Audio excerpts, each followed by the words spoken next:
A gente olha para as Sagradas Escrituras, vai vendo como o nosso coração é enganoso. Jeremias 17:9 fala disso.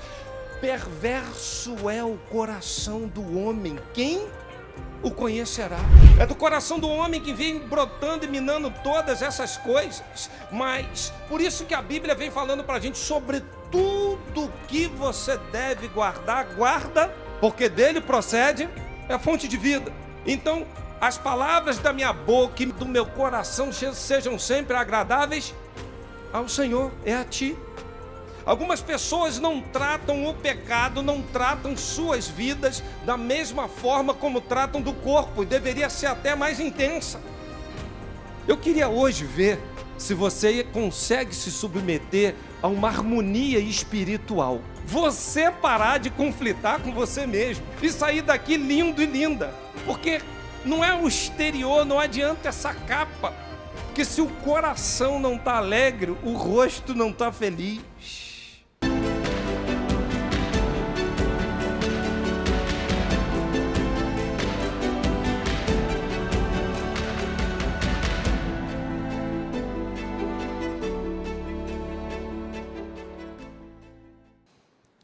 O texto diz assim, Mateus 5:8, bem-aventurados limpos de coração, porque eles...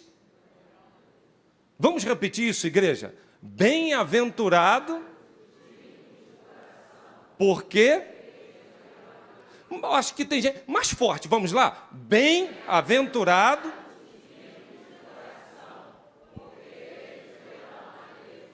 Vamos falar com Deus. Senhor, fale conosco, fale com a tua igreja, pois a voz profética que se ergue desse culto quer nessa manhã encontrar o perdido, curar o enfermo, libertar o cativo e gerar purificação pela tua palavra, que sempre faz o que te agrada. Nós oramos em nome e por amor de Jesus. Amém. Não é de hoje que existe um grande debate a respeito de higiene. Se olharmos então para as Sagradas Escrituras, todas as vezes que os discípulos de Jesus iam comer, eles eram combatidos pelos escribas e fariseus que diziam: esse pessoal que anda contigo aí não lava a mão para comer, não? E quando a gente olha, então, a palavra de Deus, nos parece que existia alguma lei que determinava que isso fosse feito. Eu quero, de antemão, afirmar que nunca existiu. Mas por que o hábito, então, de purificar as mãos? E os escribas e fariseus faziam isso, não era só as mãos, não, vinha até o cotovelo. E lavavam, todas as vezes que iam fazer uma refeição, lavavam. E quando os discípulos de Jesus iam comer, falavam, por que eles não fazem isso? Porque, na verdade, os escribas e fariseus estavam obedecendo uma tradição dos anciãos. Então, eles não lavavam a mão apenas para comer, era um ato de purificação. A gente olha em outro texto, e no momento em que Jesus está prestes a ser crucificado, e ele faz então aquela reunião e pratica ali a ceia, só que antes dela, ele faz aquela famosa reunião chamada lava-pés. Ele começa a escaldar os pés, inclusive do traidor. E a cerimônia chamada lava-pés, ela tem uma fundamentação, porque as estradas de barro, as sandálias que tinham, os problemas que poderiam vir oriundos disso, aliás, era uma cortesia, uma demonstração de hospitalidade a toda pessoa que chegava na sua casa, lavar os pés.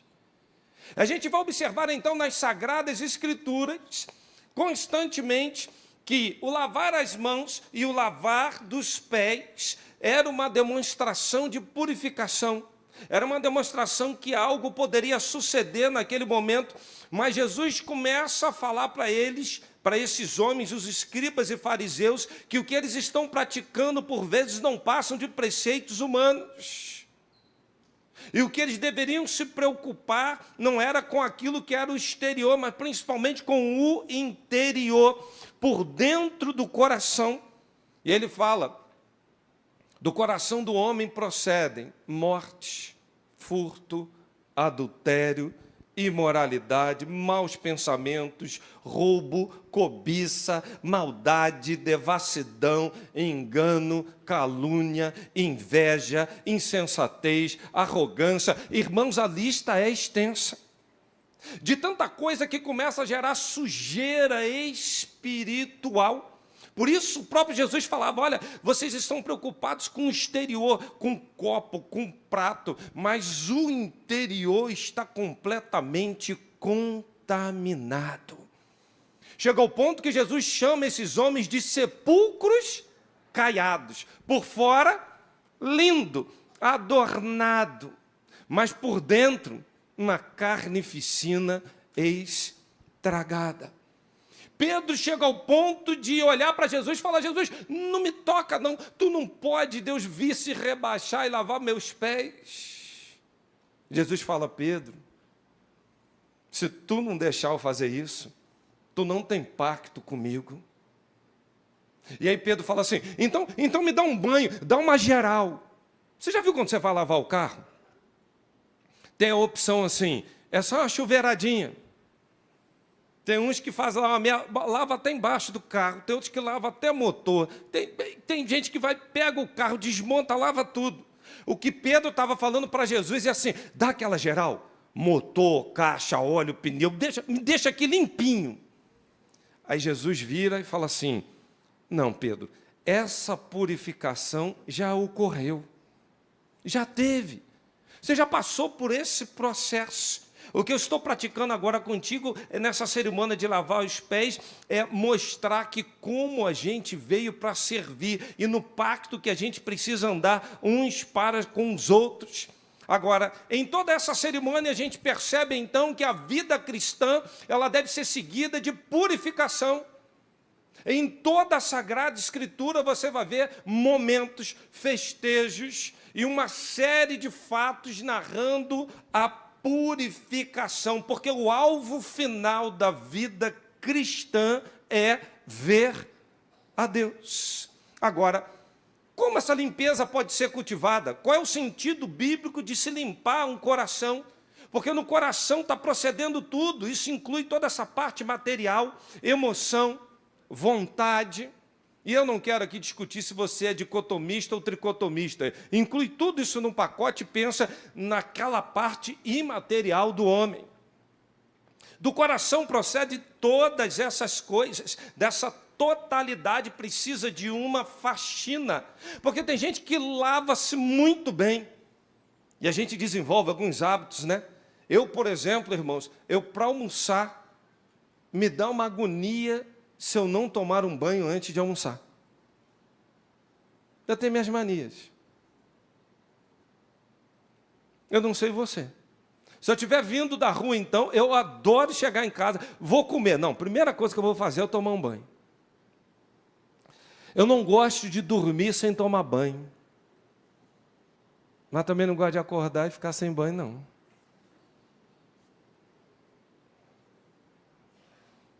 Aí tem gente que está, mas pastor, gasta muita água, luz, sabão. Eu sou econômico, pastor. Amém, irmão. Amém. Deus abençoe sua vida. Cada um sabe aonde o calo aperta. Cada um sabe o que está passando. Mas, às vezes eu fico me questionando, ô Anderson, se você tiver a mesma preocupação de purificar a tua parte imaterial da mesma maneira como você gosta de tomar banho, a sua vida estava muito santificada. A questão é a preocupação que a gente tem. Às vezes chega um filho, né? Eu quero comer. Já lavou as mãos?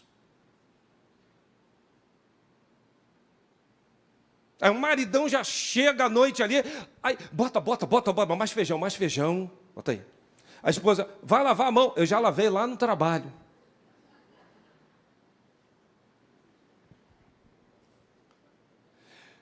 Irmãos, Adão caiu no paraíso. Numa intimidade com o Senhor. A gente olha para as Sagradas Escrituras, vai vendo como o nosso coração é enganoso. Jeremias 17:9 fala disso. perverso é o coração do homem, quem o conhecerá? É do coração do homem que vem brotando e minando todas essas coisas. Mas, por isso que a Bíblia vem falando para a gente, sobre tudo que você deve guardar, guarda, porque dele procede, é a fonte de vida. Então, as palavras da minha boca e meditar do meu coração sejam sempre agradáveis ao Senhor, é a ti. Algumas pessoas não tratam o pecado, não tratam suas vidas da mesma forma como tratam do corpo, e deveria ser até mais intensa. A gente tem uma preocupação tão grande com o corpo, com a estética. Porque, né? Cabelo, harmonia facial. Eu queria hoje ver se você consegue se submeter a uma harmonia espiritual. Você parar de conflitar com você mesmo. E sair daqui lindo e linda. Porque não é o exterior, não adianta essa capa. Porque se o coração não está alegre, o rosto não está feliz. Lá em casa, a Márcia estava gastando muito com cosmético, irmão. Uns cremes caros. E o curioso, sabe o que era, Neuzinha? Quando chegava, eu ia futucar os potes para ver o preço. Mas, por curiosidade, estavam todos arrancados. Aí eu falei, e a nota fiscal sumia. Eu falei, que mistério é esse, irmãos? Aí eu falei assim, receita de economia doméstica.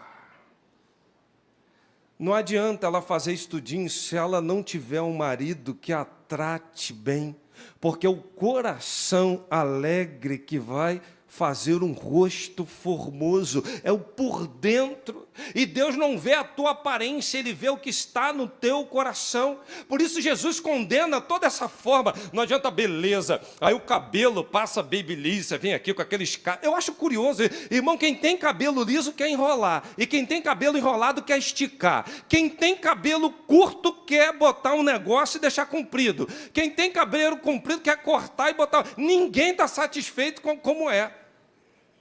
Mentira ou verdade?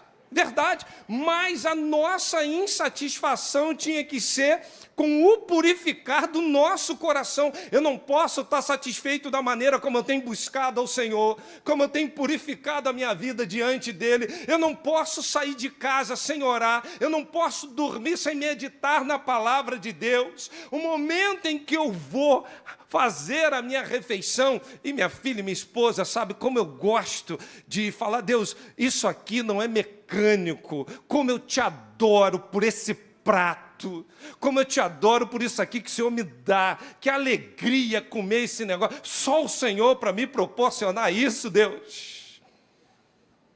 Eu tento devotar ao Senhor a honra, a minha alegria, por poder participar de um momento tão especial. Mas qual é o sentido bíblico da palavra purificar? Aqui mais especificamente, é cázaros. E tem vários significados. Por exemplo, designar roupa suja que foi lavada. E às vezes, irmãos, a nossa vida está tão suja que não adianta pagar R$35 num saco de Vênis, e não estou ganhando nada para fazer propaganda. Deixar de molho. Porque às vezes nós estamos tão enlameados no pecado, e a gente faz assim uma pequena campanha para alcançar um objetivo, né? É como botar a roupa de molho, e a gente acha que logo após o resultado vai vir, e nem sempre o resultado vem. Aí a gente desiste da purificação.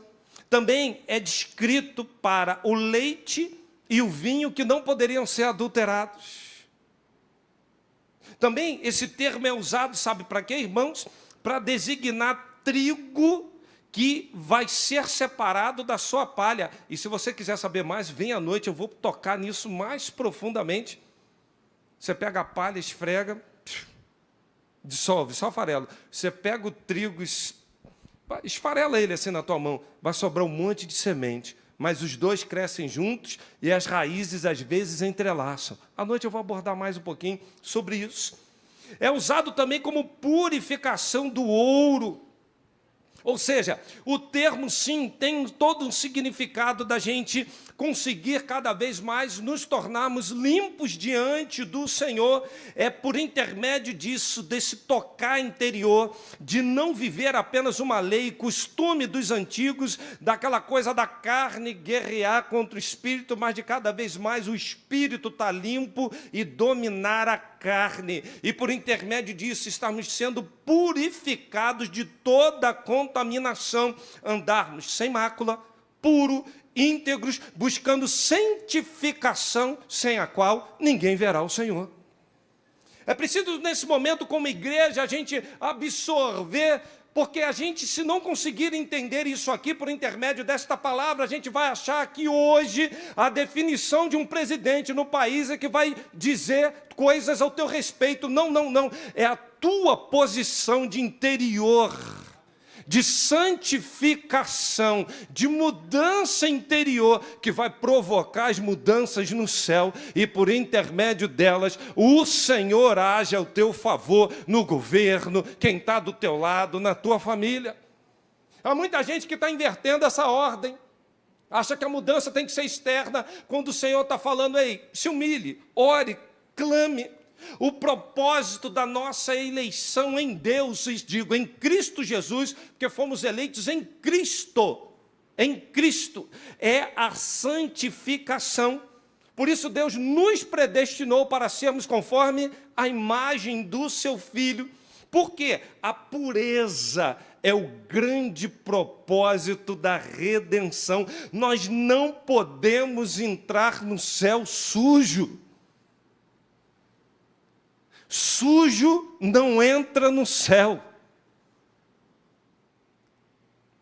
Estilo de vida de pecado não entra no céu. É só ler Apocalipse 21:8. Você vai ver uma relação boa. Não adianta você se iludir, achar que vir à igreja, se envolver com trabalhos, ter, enfim, uma boa vida, que isso vai garantir a teu passaporte celestial, porque Cristo não morreu naquela cruz em vão, mas que por intermédio do seu sacrifício, o meu e o teu coração fossem purificados. Por isso que Tito vem escrevendo, Deus anda preparando para si um povo seu, especial, zeloso e de boas obras. Não é andar de qualquer jeito, irmãos. Nós não podemos caminhar de qualquer forma. Nós devemos ter um coração puro por amor a Deus. Deus é santo, Ele é puro. E sem santidade não tem como ver ao Senhor. É impossível enxergar as coisas de Deus sem santificação. É impossível enxergar e entender quem é Deus. Por quê? Luz e trevas não têm comunhão. Não dá para a gente caminhar dessa forma. Nós devemos sim ter um coração puro, parecidos com o do Senhor, porque é a imagem dele em nós, a imago Dei, aquelas coisas daquelas palavrinhas hebraicas, o tesselen e o demute, a imagem e semelhança. É isso que precisa cada vez mais ser gerado, e para isso ser gerado nós temos que deixar a fofoca, a mentira, a maledicência e tudo que é pecado, que vai cada vez mais não dando a visão de quem é Deus. Essa visão cada vez fica muito turva. Quais são os sinais de um coração limpo? Primeiro, quem tem coração limpo gosta de andar em sinceridade. É isso mesmo. Quando seus lábios estão orando, seu coração está orando, você é muito sincero com Deus. Vê a vida de Ana, pedindo um menino. Me dá um filho. Que sinceridade. Coração limpo. Foi julgada pelo sacerdote de uma maneira indevida. Um coração limpo se desvia do mal. Por quê? 1 Tessalonicenses 5:22 vem dizendo, um coração limpo vai te afastar da aparência do mal. Opa, isso aqui não é para mim. Coração está limpo. Não vou entrar nessa roda de escarnecedor. Coração está limpo. Não vai se contaminar. Há muitos hoje que estão em rodas, que entraram por questões pragmáticas para manter o emprego, querendo aceitação de terceiros, aceitar então sofismas, filosofias e contaminar o coração, e hoje não conseguem mais enxergar quem é Deus, e quando tem coisas nítidas na sua palavra, duvida até mesmo que essa palavra seja verdade. E o que é isso? Coração contaminado. Olha, quem tem um coração limpo, foge do pecado. Sabe por quê? Faz como José do Egito. Porque respeita a santidade de Deus, foge da aparência do mal, e ele vai cada vez mais não servir de pedra de tropeço, ao contrário, ele vai edificando, a igreja vai sendo construída, você ali é uma base, é um alicerce, é um apoio para que vidas sejam alcançadas, para o que nós declaramos aqui, Priscila, a igreja possa romper em fé. Não é só perseguição lá de fora, não. É você aqui cada vez mais servindo de apoio, de suporte. Como ter um coração limpo? Devemos clamar ao Senhor. O salmista dizia isso. O salmista pedia isso. Ele falava, cria em mim, ó Deus, um coração. Insistir, Deus, o que tem em mim? O que tem em mim? O problema não está lá no candidato tal, o problema não é partido lá, isso tudo tem coisas, aí tem. O problema está, oh Deus, o que tem em mim? O que está aqui dentro? Eu fico vendo videozinhos replicando ideias igual um papagaio, eu não consigo nem enxergar. Eu não consigo nem enxergar o que a tua palavra fala sobre esse assunto, sabe por quê? Porque aqui dentro está contaminado. Contaminado. Segunda maneira da gente conseguir ter um coração puro, buscando arrependimento. Irmãos, não tem como. Sabe como é que o pecado sai da nossa vida? Pela boca. Se confessarmos. Mas sabe como é que você confessa? Quando você admite. Para quem não acha que está doente, vai no médico? Não vai. Aliás, tem gente que sabe que está doente e também não quer ir. Às vezes vai ser, eu estou doente, eu estou ruim, não é? Aí fica naqueles paliativozinhos assim, eu vou tomar um remedinho para a febre. A febre é um paliativo, é um sintoma de que tem alguma coisa grave. Na vida espiritual, a gente está usando tantos paliativos, negando verdades, se esquivando da purificação, e vamos empurrando a vida, né? Deixa a vida me levar. Como é que a gente pode ser purificado? Somente por Cristo, no sacrifício de Cristo, porque Ele é quem nos purifica de todo o pecado. Quando você se arrepende, fala para Ele, é a causa de Jesus ter nos comprado com alto preço. E é preciso, nesta manhã, nós olharmos e falarmos, Senhor, me purifica.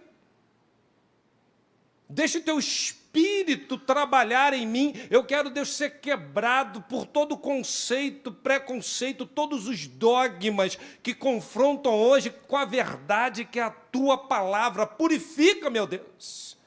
Age por intermédio do teu Espírito Santo, porque esse Espírito que refina ouros, metais, ele refina o teu coração. Como assim, pastor? É o termo usado para purificação no trabalhar do Espírito.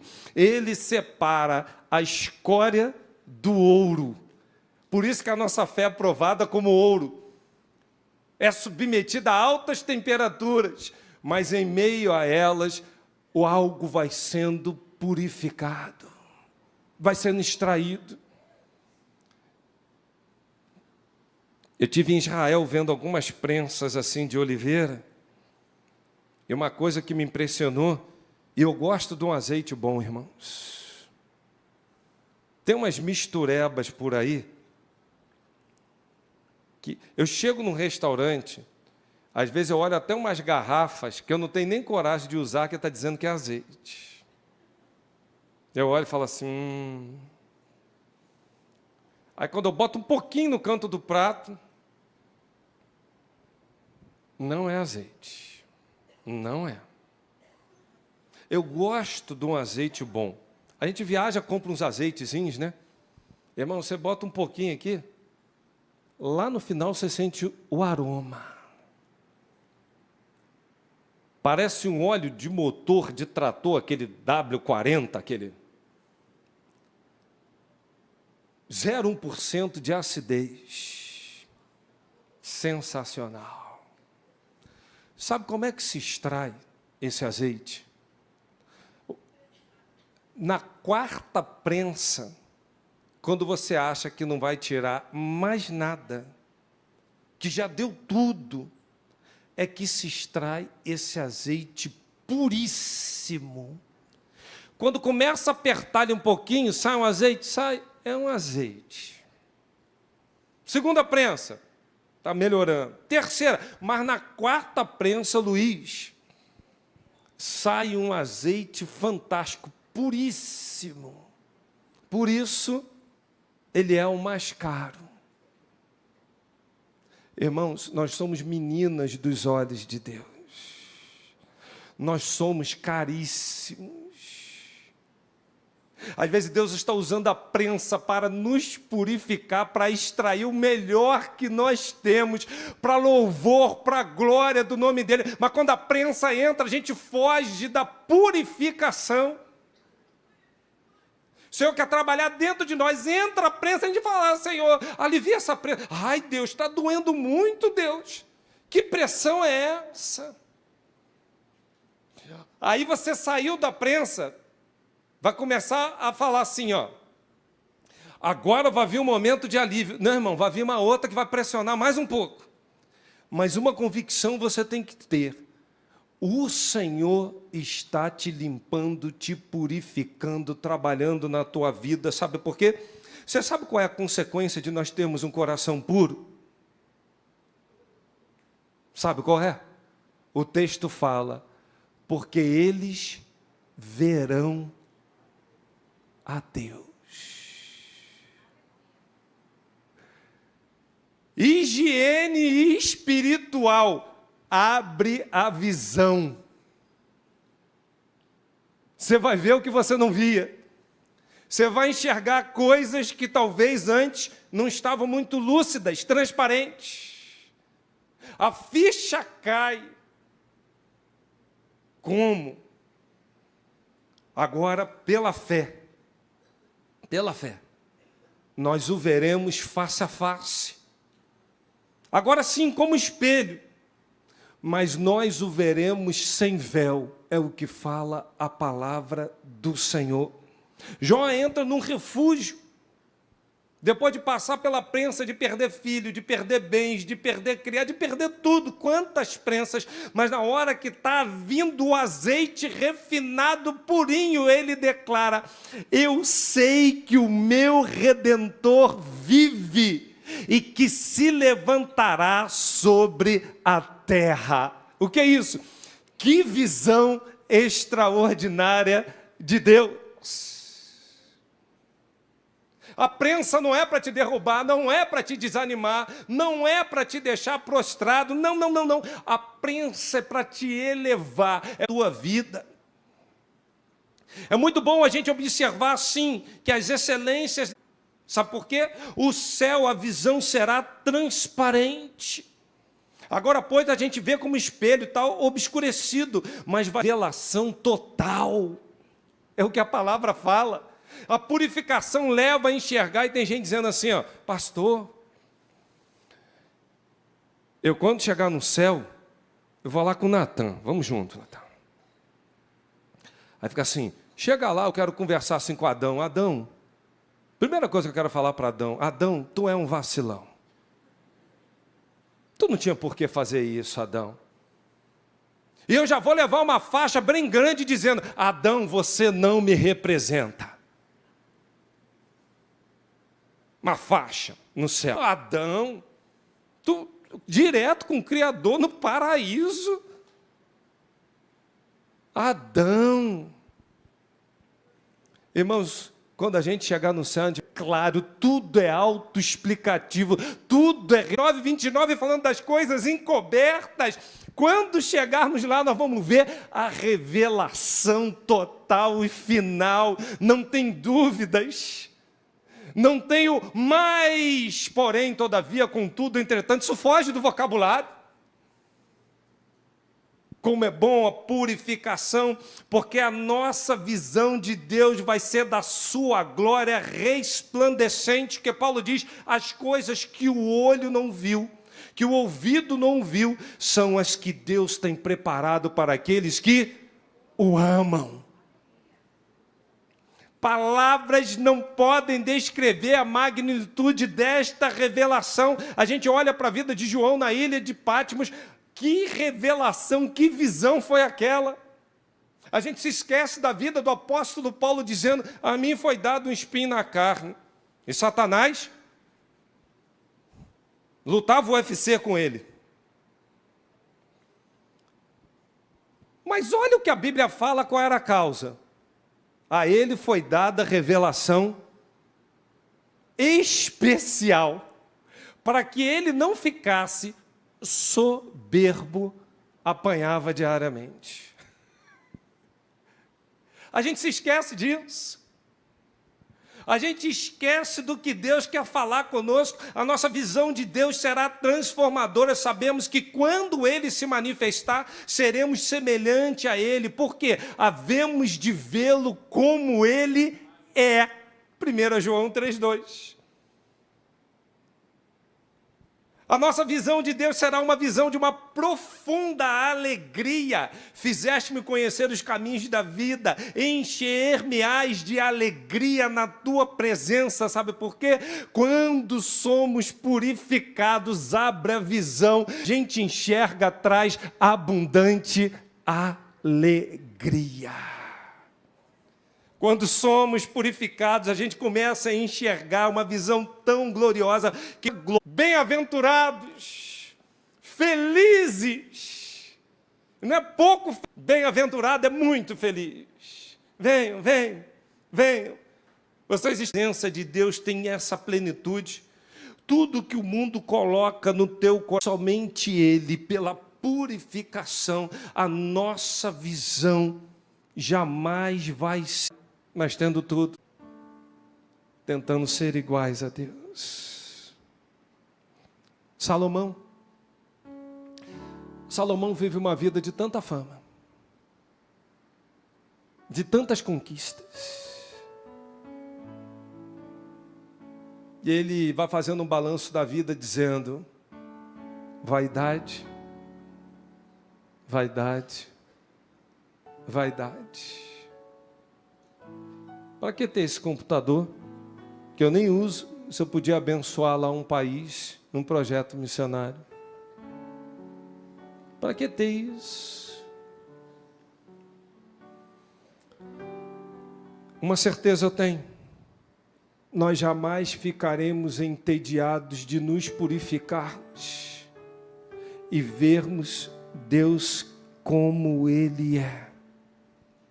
A fonte inesgotável de prazer, de alegria, de eternidade, de beleza.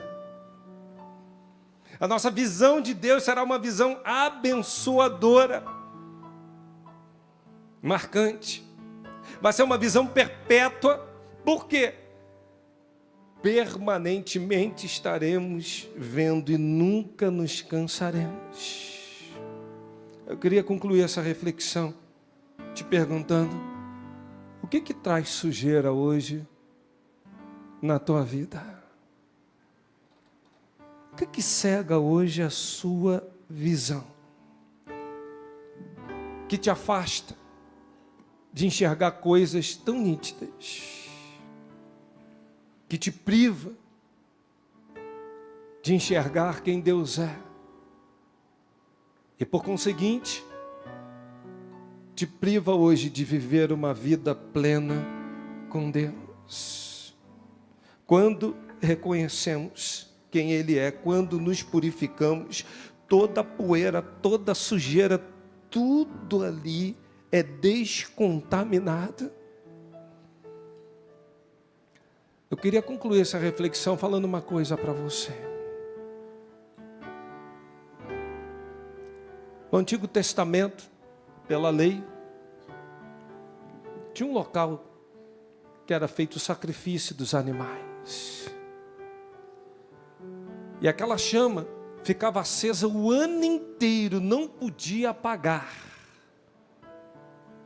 E ali, simbolicamente, eram colocados os animais, porque sem derramamento de sangue não há remissão de pecados. E pela fé, cria-se que ali, quando aquele animal era queimado, aquilo subia como um incenso, agradava a Deus e purificava. Sabe qual era o problema daquele altar? Era tanta gordura de animal, era tanta cinza, que em determinado momento, Anderson, a chama ia diminuindo.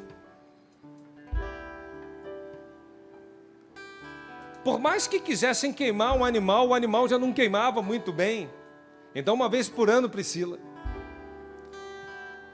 eles tinham que fazer uma faxina. E nessa faxina entrava lá no Santo dos Santos, só uma pessoa, Davi. Uma espátula. O Espírito Santo está aqui dizendo: quero remover aquela gordura, quero tirar aquela cinza e quero que você saia daqui santificado, purificado, como uma brasa viva para adorar o único Deus verdadeiro. Nós fomos comprados, fomos limpos pelo sangue de Jesus. E nós precisamos sair daqui enxergando quem é esse Deus. Curva a sua cabeça.